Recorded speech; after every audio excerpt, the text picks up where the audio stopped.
नमस्कार। हम सब एक घर चाहते हैं, है ना?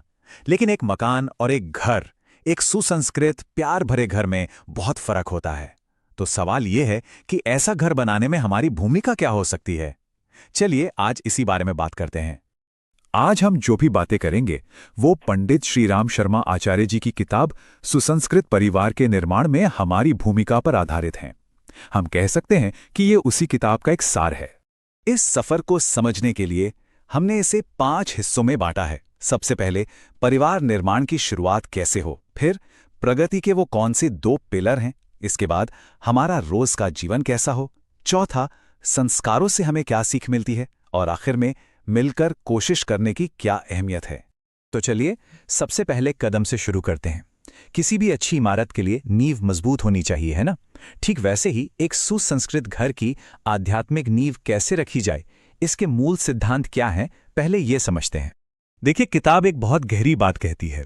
वो ये कि परिवार में पुरुषों का साथ तो बहुत जरूरी है, बिल्कुल जरूरी है, लेकिन इस बदलाव की, इस नई शुरुआत की जो असली ड्राइविंग फोर्स हैं, जो आध्यात्मिक लीडरशिप हैं, वो घर की जागृत महिला के हाथ में होती हैं, जिन्हें गृह लक्ष्मी भी कहा गया है। अब एक बड़ा ही कमाल का कॉन्सेप्ट आता है, पारिवारिक पंचशील। आप इसे परिवार के 5 सुनहरे नियम भी कह सकते हैं।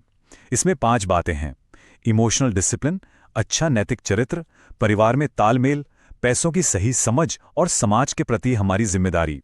सोचिए, ये 5 चीजें अगर किसी परिवार में आ जाएं तो वो कितना मजबूत बन जाएगा। बलि वैश्वनारा, ये शब्द शायद नया लगे, पर इसका मतलब बहुत गहरा है। ये एक तरह का रोज का रिमाइंडर है कि हम अकेले नहीं हैं। हमारी जिम्मेदारियां सिर्फ हमारे घर के दरवाजे तक नहीं हैं, बल्कि पूरे समाज के लिए हैं। ये हमारे मैं को हमसे जोड़ता है। तो ठीक है, नींव तो रख दी, अब उस पर इमारत खड़ी करने के लिए 2 मजबूत पिलर्स चाहिए। किताब के मुताबिक ये 2 पिलर्स हैं। पहला, मेहनत और लगन से किया गया काम, और दूसरा, ज्ञान की खोज, यानी लगातार सीखते रहना। यहां आलस और लापरवाही को 2 राक्षस कहा गया है। और ये सच भी है ना? ये 2 राक्षस किसी भी परिवार की तरक्की को रोक देते हैं।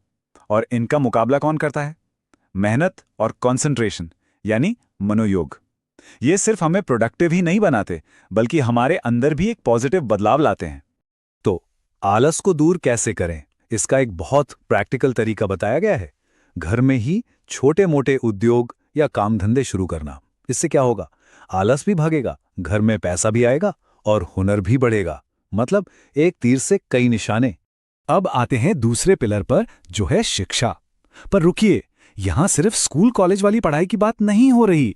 उससे भी ज्यादा जोर दिया गया है स्वाध्याय पर, यानी खुद से पढ़ना, खुद से सीखना। और इसके लिए घर में एक छोटी सी लाइब्रेरी, एक प्रज्ञा पुस्तकालय बनाने की सलाह दी गई है, जहां ऐसी किताबें हों जो हमारी सोच को ऊंचा उठाएं। अच्छा, तो हमने 2 पिलर्स की बात कर ली, काम और ज्ञान। लेकिन ये तो बड़ी बड़ी बातें हो गई। सवाल ये है कि हमारी डेली लाइफ में, हमारे रूटीन में ये चीजें कैसे दिखेंगी। चलिए अब इसी पर आते हैं। यहां हमें एक बहुत जरूरी सवाल पूछने को कहा गया है खुद से, कि हमारी जो रोज की आदतें हैं, क्या वो हमारी सेहत और घर के माहौल को अच्छा बना रही हैं या बिगाड़ रही हैं। और इसकी शुरुआत होती है हमारी रसोई से, हमारे खाने से। तो सुधार कहां कहां हो सकता है? पहली चीज, खाने में स्वाद से ज्यादा सेहत पर ध्यान देना। दूसरी, किचन के कामों का एक टाइम टेबल बनाना ताकि समय बचे। और तीसरी और बहुत जरूरी बात, ये देखना कि घर में काम का बंटवारा सही से हो और सबको आराम का भी वक्त मिले। मकसद ये है कि घर एक टीम की तरह चले। ऐसा ना हो कि एक खिलाड़ी पर सारा बोझ हो और बाकी आराम कर रहे हों। जब सब मिलकर जिम्मेदारी उठाते हैं तभी तो टीम जीतती है, यानी परिवार आगे बढ़ता है। अब एक बहुत ही खूबसूरत आइडिया आता है। हम सब अपने घरों में कई तरह के रीति रिवाज और संस्कार मनाते हैं। क्या कभी सोचा है कि ये सिर्फ रस्में नहीं, बल्कि पूरे परिवार के लिए सीखने का एक बहुत बड़ा मौका हो सकते हैं? जैसे बच्चे के जन्म से जुड़े 5 संस्कार, पुंसवन, नामकरण, अन्नप्राशन वगैरह। देखने में तो ये बच्चे के लिए होते हैं, लेकिन इनका असली मकसद है माता पिता और पूरे परिवार को उनकी आने वाली जिम्मेदारियों की याद दिलाना, उन्हें तैयार करना। और जन्मदिन, जन्मदिन का मतलब सिर्फ केक काटना और पार्टी करना नहीं है। इसे आत्मनिर्माण का दिन बनाया जा सकता है। एक ऐसा दिन जब हम पीछे मुड़कर देखें, अपनी गलतियों से सीखें और आने वाले साल के लिए नए अच्छे संकल्प लें।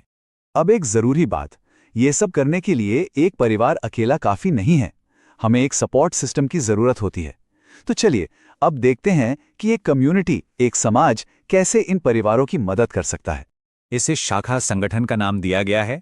ये एक लोकल कम्युनिटी ग्रुप की तरह है, जिसका काम है परिवारों को गाइड करना, उन्हें ट्रेनिंग देना और जो भी जरूरत का सामान है वो मुहैया कराना, मतलब हाथ पकड़कर आगे ले जाना। तो ये संगठन करता क्या है? इसके 3 मेन काम हैं। लोगों को इन अच्छी बातों के बारे में बताना, यानी पब्लिक एजुकेशन। दूसरा, इन कामों के लिए जरूरी संसाधन जुटाना। और तीसरा, सारे कार्यक्रमों को ठीक से मैनेज करना, यानी सिर्फ बातें नहीं बल्कि काम करके दिखाना। तो चलिए फटाफट सब कुछ समेट लेते हैं। एक सुसंस्कृत परिवार की चाबी क्या है? घर की महिलाओं को आध्यात्मिक लीडर बनाना, मेहनत से आलस को भगाना, घर में अच्छी किताबों का एक कोना बनाना, हर रस्म को एक सीख में बदलना और सबसे जरूरी, मदद के लिए अपनी कम्युनिटी से जुड़ना। और इन सब बातों का निचोड़ बस एक लाइन में है।